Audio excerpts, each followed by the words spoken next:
Very good afternoon, class 6th. How are you all? I hope all are fine.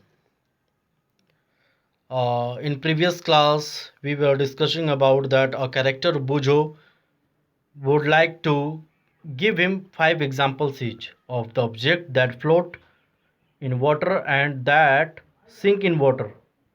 What about testing these some same materials to see if they float or sink in other liquids like oil? Transparency. Okay, let's see about the transparency. You might have played the game of hidden hide and seek. Okay, think of some places where you would like to hide so that you are not seen by others. Actually, you know that you have played hide and seek. ठीक है, लुका छुपी आप जब खेलते हैं तो उस places को सोचिए जहाँ पे आप अपने आप को हाइड करते थे. ठीक है बच्चों, would you have tried to hide behind a glass window? Obviously not, as your friends can see through that and spot you. आप ग्लास विंडो के पास नहीं सो सकते. वाई नहीं छुप सकते? बिकॉज ऐसा अगर करते हैं तो आपका फ्रेंड आपको देख लेगा. Can you see through all the materials? दो सबस्टांस और materials through which things can be seen are called transparent. और उस सबस्टांस और मटेरियल्स को हम कह सकते हैं ट्रांसपेरेंट, जिससे चीज़ें साफ साफ दिखाई दें. Glass, water, air and some plastics you can see here. Okay, glass, water, air and some plastics are examples of transparent materials. Okay, shopkeepers usually prefer to keep biscuits, sweets and other eatables in transparent containers. Okay, what happens uh, here? Shopkeepers usually prefer to keep biscuits, sweets and other eatables in transparent containers, uh, okay, of glass or plastic, so that buyers can easily see these items. और क्या कर सकते हैं, जो buyers होते हैं, क्रेता होते हैं, ठीक है, वो इसको आसानी पूर्वक देख सकें, इसलिए बिस्किट और स्वीट्स को ग्लास में रखते हैं. On the other hand, there are some materials through which you are not able to see. This materials are called opaque. और दूसरी तरफ अगर देखा जाए तो उस मटेरियल्स को हम ओपेक कहेंगे जहाँ पे मटेरियल्स को हम देख ना पाए. ठीक है, you cannot tell what is kept in closed wooden box, a cardboard carton और a material container. Wood wood, cardboard and metals are examples of opaque materials. ठीक है बच्चों, जो वुड होता है, cardboard and metals are examples of opaque materials. Do we find that we can group all materials and objects without any confusion as either opaque or transparent. Okay, take a sheet of paper. Let's talk about the activity 6. Okay, take a sheet of paper and look through it towards a lightened bulb. Make a note of your observation. Now put 2-3 drops of some oil and spread it on the sheet of paper. Okay, look again towards the lighted bulb through that portion of the paper on which the oil has been spread. Do you find that the bulb is more clearly visible than before? क्या करिए, आप paper के sheet को लीजिए, उस पर 2-4 बूंद जो है ऑयल आप स्प्रेड करिए पूरे शीट पे. आफ्टर दैट एक बल्ब पे, जो लाइट एंड बल्ब है, उसके ऊपर आप क्या करेंगे, उसको विजिबल कराएंगे. क्या वो आप देखें कि वो साफ साफ दिखाई देता है?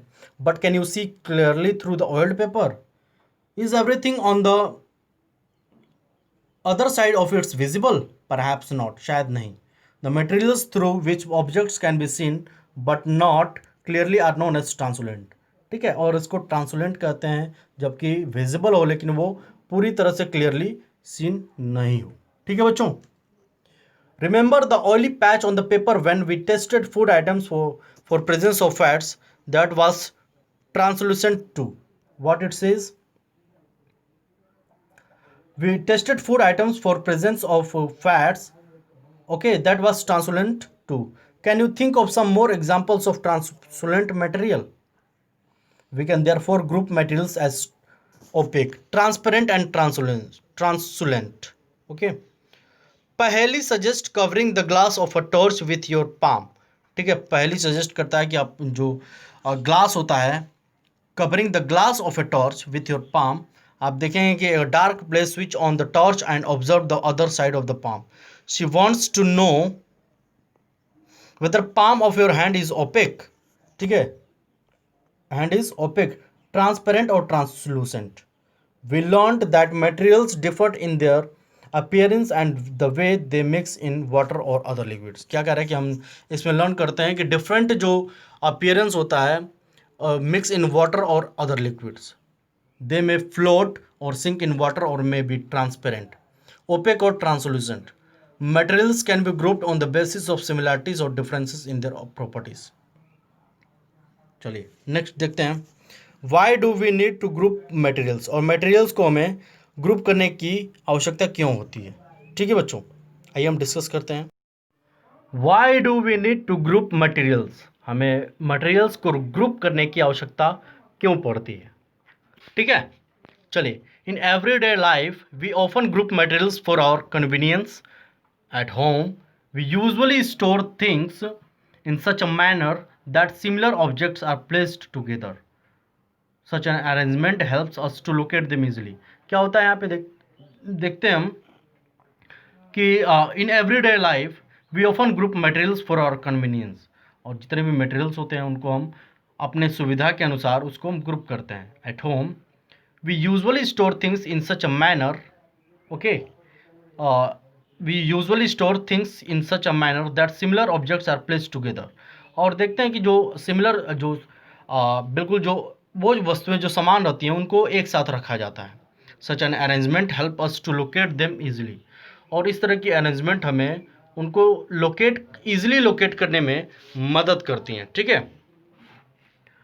Similarly a grocer usually keeps all type of biscuits. ठीक है, आप देखिए यहाँ पे क्या होता है. उसी तरह से हम देखें तो ग्रोसर जो होता है usually keeps all types of biscuits at one corner of his shop, all shops at another, while grains and pulses are stored at some other places. What shopkeeper does? A shopkeeper usually keeps all types of biscuits at one corner ताकि उसको सुविधा पड़े, उसको निकालने में मदद हो. ठीक है. और जितने भी साबुन हैं, ग्रेन हैं, पल्सेस हैं, सबको जो है एक पर्टिकुलर प्लेस पे रखता है. There is another reason why we find such grouping useful. Dividing materials in groups make it convenient to study their properties and also observe any patterns in these properties. We will study more about this in higher classes. Okay, so in next class we will discuss it in detail. So for this class that's all for today's class. I hope कि सभी बच्चों को clear होगा. जो चीज़ें आपको clear नहीं होंगी उस पर आप हमें कमेंट करिएगा. ठीक है, हम इसको हायर क्लास में देखेंगे. बाकी जो चीज़ें हैं उसको हम डिटेल में अगले क्लास में पढ़ेंगे. ओके बच्चों, okay, thank you and that's all for today's class.